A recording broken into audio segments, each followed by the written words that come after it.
sous-jacente au travail de Guirec sur les images.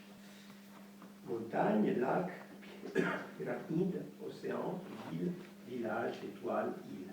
Dans cette totalité d'écriture et de description, nous trouvons l'endroit où nous habitons, où nous voudrions aller, l'itinéraire à suivre.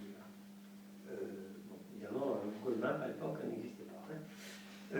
Je pense que le voyage sur une carte géographique, cher à bien des écrivains, est un des gestes mentaux les plus naturels en chacun de nous, depuis l'enfance.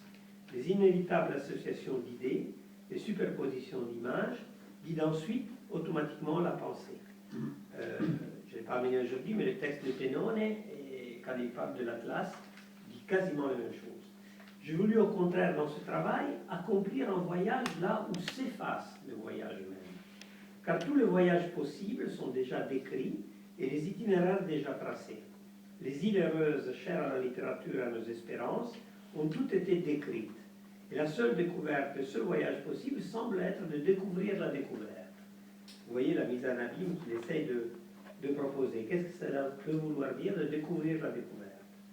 Le seul voyage possible semble être désormais à l'intérieur des signes, des images, dans la destruction de l'expérience directe. Les mots océan nous renvoient aussitôt à une infinité d'images possibles que nous possédons mentalement.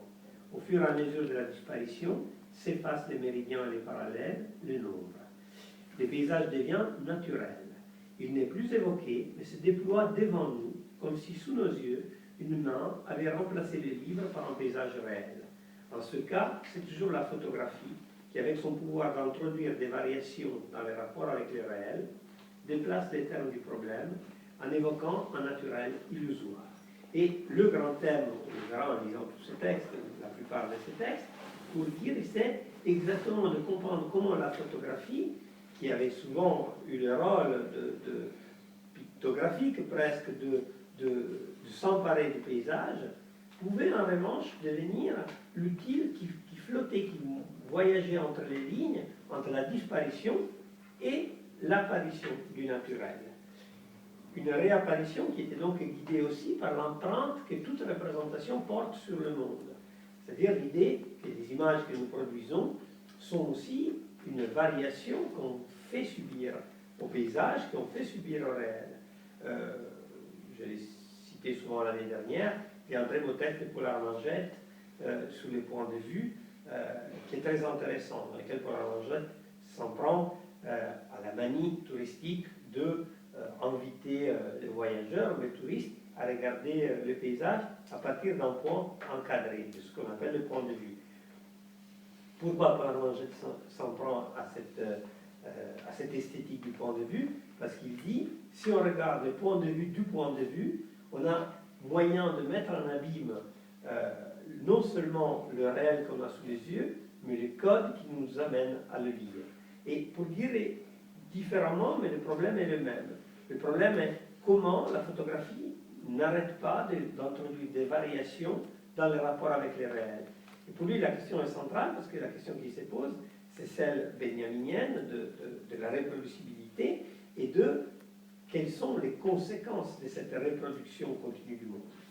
Et pour dire, malgré un côté nostalgique qui lui fait regarder avec appréhension cette multiplication, qui probablement pour sa génération et pour le moment où il vit est extrêmement violente, mais malgré certains penchants nostalgiques que je dois vous avouer, moi je n'aime pas particulièrement, il y a quand même cette extraordinaire ouverture devant le rapport au réel et devant ce que le photographique en lui-même peut générer sous forme de variation. On déplace les termes du problème en évoquant un naturel illusoire. On reprend le texte, le réel, sa représentation conventionnelle, semble ici coïncider. Donc, que fait-on? Qu'est-ce qu'on peut faire de cette coïncidence entre la représentation apparente, entre la représentation conventionnelle et le réel? Dit autrement, qu'est-ce qu'on fait du stéréotype aussi, hein? Comment se pose dans les photographies la question du stéréotype? La formulation du problème se déplace de celui de la signification à celui de l'imagination. Ainsi, le voyage est au-dedans de l'image, au-dedans du livre.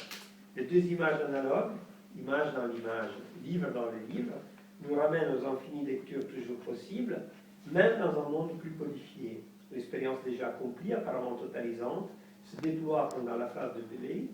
Si les portes de la perception étaient limpides, toutes les choses sembleraient infinies.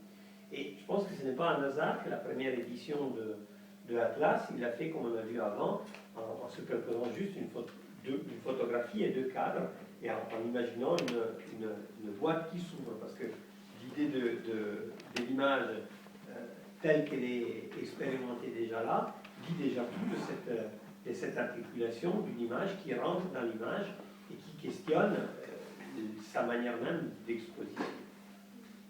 Alors, on ne s'attarde pas plus.